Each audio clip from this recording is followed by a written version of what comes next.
ಗೌಹಾತಿ ಕಾಮಾಖ್ಯ ದೇವಸ್ಥಾನ.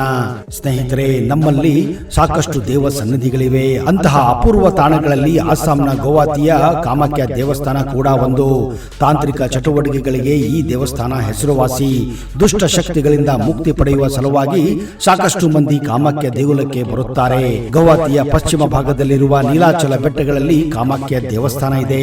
ತಾಂತ್ರಿಕ ಆಚರಣೆಗಳ ಅತ್ಯಂತ ಹಳೆಯ ಮತ್ತು ಪವಿತ್ರ ಕೇಂದ್ರಗಳಲ್ಲಿ ಇದು ಕೂಡ ಒಂದು ಎಂದು ಗುರುತಿಸಲಾಗಿದೆ. ಮಾಟ ಮಂತ್ರ ಬಾಧೆಯಿಂದ ಮುಕ್ತಿ ಪಡೆಯುವ ಸಲುವಾಗಿ ಸಾಕಷ್ಟು ಮಂದಿ ಇಲ್ಲಿ ಬರುತ್ತಾರೆ. ಈ ದೇವಸ್ಥಾನ ಅಸ್ಸಾಂನ ಹೆಗ್ಗುರುತು ಕೂಡ ಆಗಿದೆ. ಈ ದೇವಸ್ಥಾನವನ್ನ 51 ಶಕ್ತಿಪೀಠಗಳಲ್ಲಿ ಒಂದು ಎಂದು ಪರಿಗಣಿಸಲಾಗಿದೆ.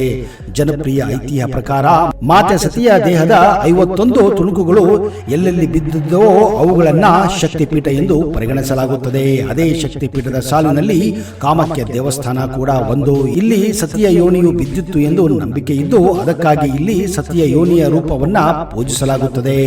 ಮಾಟ ಅಥವಾ ವಶೀಕರಣ ಸೇರಿದಂತೆ ಸಾಕಷ್ಟು ಕಷ್ಟಗಳಿಂದ ಮುಕ್ತಿ ಪಡೆಯುವ ಸಲುವಾಗಿ ಭಕ್ತರು ಇಲ್ಲಿ ಆಗಮಿಸುತ್ತಾರೆ. ಹೀಗಾಗಿ ಬರುವ ಭಕ್ತರಿಗಾಗಿ ಸಾಧುಗಳು ಮತ್ತು ಅರ್ಚಕರು ಇಲ್ಲಿ ಪೂಜೆ ಮಾಡುತ್ತಾರೆ. ದೇವಾಲಯದ ಆವರಣದಲ್ಲಿ ಸಾಕಷ್ಟು ಸಾಧುಗಳನ್ನು ನೀವು ನೋಡಬಹುದು. ಸಾಧುಗಳು ದೇವಿಗಾಗಿ ಇಲ್ಲಿ ಕುರಿಯನ್ನು ಬಲಿ ಕೊಡುವ ಪದ್ಧತಿ ನೂರಾರು ವರ್ಷಗಳಿಂದ ನಡೆದುಕೊಂಡು ಬಂದಿದೆ. ದೇವಸ್ಥಾನದ ಆವರಣದಲ್ಲಿಯೇ ಇಲ್ಲಿ ಕುರಿಗಳನ್ನ ಬಲಿ ಕೊಡುತ್ತಾರೆ. ಆದರೆ ನವರಾತ್ರಿಯ ಸಂದರ್ಭದಲ್ಲಿ ಇಲ್ಲಿ 4 ಕಣ್ಣಿನ ಕುರಿ ಬಲಿ ಕೊಡುವುದು ವಿಶೇಷವಾಗಿದೆ.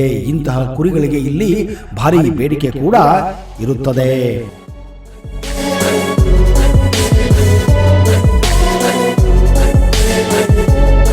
ನೋಡಿದಿರಾ ಸ್ನೇಹಿತರೆ, ನಮ್ಮ ಭಾರತ ಉಪಖಂಡದಲ್ಲಿ ಯಾವ ರೀತಿಯ ಚಿತ್ರ ವಿಚಿತ್ರ ನೈವೇದ್ಯ ಪದ್ಧತಿಗಳಿವೆ, ಯಾವ ರೀತಿಯ ಬಲಿಗಳನ್ನ ಇಲ್ಲಿ ಕೊಡಲಾಗುತ್ತದೆ.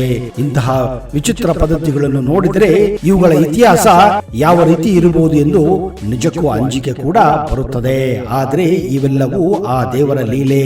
ಆ ದೇವರ ಲೀಲೆಯ ಮುಂದೆ ಯಾವುದು ಕೂಡ ಶೂನ್ಯ.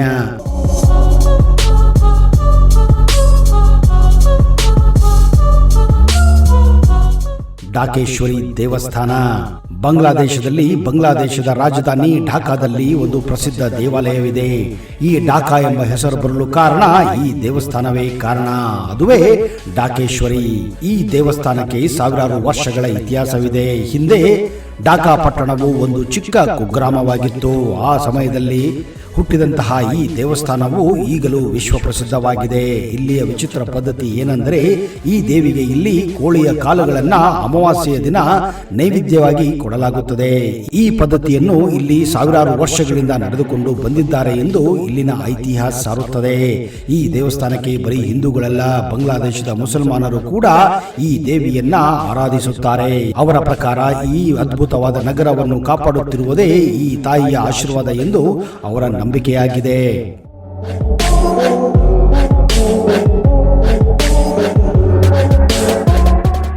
ಮಾರಿಯಮ್ಮ ದೇವಸ್ಥಾನ ಅಂಡಮಾನ್ ನಿಕೋಬಾರ್. ಚಿತ್ರ ವಿಚಿತ್ರ ದೇವಸ್ಥಾನಗಳು ಬರೀ ಭಾರತದ ಇತರೆ ರಾಜ್ಯಗಳಿಲ್ಲ. ಭಾರತದ ಒಂದು ದ್ವೀಪ ಅಂಡಮಾನ್ ನಿಕೋಬಾರ್ ಐಲ್ಯಾಂಡ್ಗಳಲ್ಲೂ ಕೂಡ ಹಲವಾರು ದೇವಸ್ಥಾನಗಳು ನಿಮಗೆ ಕಂಡುಬರುತ್ತವೆ. ಅಲ್ಲಿಯೂ ಕೂಡ ಶಿವನಿಗೆ ಅರ್ಪಿತವಾದ, ಆಂಜನೇಯನಿಗೆ ಅರ್ಪಿತವಾದ, ಗಣೇಶನಿಗೆ ಸಮರ್ಪಿತವಾದಂತಹ ದೇವಸ್ಥಾನಗಳು ನಿಮಗೆ ಇಲ್ಲಿ ಕಾಣಬಹುದು. ಅದರಲ್ಲಿ ಮಾರಿಯಮ್ಮ ಎಂಟ್ರಿ ಪಾಯಿಂಟ್ ದೇವಸ್ಥಾನ ನಿಜಕ್ಕೂ ಅದ್ಭುತ ದೇವಸ್ಥಾನವಾಗಿದೆ. ಇದಕ್ಕೆ ಕಾರಣ ಈ ದೇವಸ್ಥಾನದಲ್ಲಿ ಮೀನುಗಳನ್ನ ನೈವೇದ್ಯವಾಗಿ ದೇವಿಗೆ ಪೂಜಿಸಲಾಗುತ್ತದೆ. ಮಳೆಗಾಲದ ನಂತರ ಆರಂಭವಾಗುವ ಸೀಸನ್ ನಲ್ಲಿ ಮೊಟ್ಟ ಮೊದಲ ಬಾರಿಗೆ ಇಲ್ಲಿಯ ಮೀನನ್ನು ಹಿಡಿದುಕೊಂಡು ಬಂದಾಗ ಆ ದೇವಿಗೆ ಈ ಮೀನುಗಳನ್ನ ಇಲ್ಲಿ ನೈವೇದ್ಯವಾಗಿ ಇಡಲಾಗುತ್ತದೆ. ಅಂಡಮಾನ್ ನಿಕೋಬಾರ್ ದ್ವೀಪ ಸಮೂಹದ ಅಕ್ಕಪಕ್ಕದ ಸಮುದ್ರದಲ್ಲಿ ಕೆಲವು ವಿಚಿತ್ರ ಮೀನುಗಳು ದೊರೆಯುತ್ತವೆ. ಅವುಗಳಲ್ಲಿ ಮಾನವನ 2 ಕಣ್ಣುಗಳನ್ನು ಹೊಂದಿರುವ ಅಪರೂಪದ ಮೀನುಗಳು ಕೂಡ ದೊರಕುತ್ತವೆ. ಇದೇ ಕಾರಣ ಈ ಮೀನುಗಳಲ್ಲಿ ಇಲ್ಲಿ ಭಾರಿ ಡಿಮ್ಯಾಂಡ್ ಕೂಡ. ಇದೇ ಕಾರಣ ಈ ಮೀನನ್ನ ಮೊಟ್ಟ ಮೊದಲ ಬಾರಿಗೆ ಆ ವರ್ಷದಲ್ಲಿ ಹಿಡಿದಾಗ ಅಂತಹ ಮೀನುಗಳನ್ನ ಈ ದೇವಿಗೆ ನೈವೇದ್ಯವನ್ನ ಕೊಡಲಾಗುತ್ತದೆ.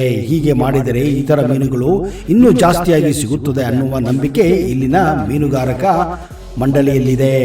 ಈ ತರದ 2 ಮಾನವ ಕಣ್ಣಿನ ಮೀನುಗಳು ಹೆಚ್ಚಾಗಿ ಭಾರತಕ್ಕೆ ಮಾರುವ ಬದಲು ಇವುಗಳನ್ನ ಪಾಶ್ಚಾತ್ಯ ದೇಶಗಳಿಗೆ ರಫ್ತನ್ನು ಕೂಡ ಮಾಡಲಾಗುತ್ತದೆ. ಒಂದು ಅಂದಾಜಿನ ಪ್ರಕಾರ ಈ ತರದ ಒಂದು ಮೀನಿಗೆ $10 ರಿಂದ $15 ಸಿಗುವ ಸಾಧ್ಯತೆ ಇದೆ ಎಂದು ಅಲ್ಲಿನ ಸ್ಥಳೀಯ ವ್ಯಾಪಾರಸ್ಥರು ಹೇಳುತ್ತಾರೆ. ಇದಕ್ಕೆಲ್ಲ ಕಾರಣ ಆ ಮಾರಿಯಮ್ಮನೆ ಎಂದು ಇಲ್ಲಿನ ಮೀನುಗಾರರು ನಂಬಿದ್ದಾರೆ. ಹೀಗಾಗಿ ಈ ದೇವಿಗೆ ಈ ನೈವೇದ್ಯವನ್ನ ಇಲ್ಲಿ ಕೊಡಲಾಗುತ್ತದೆ.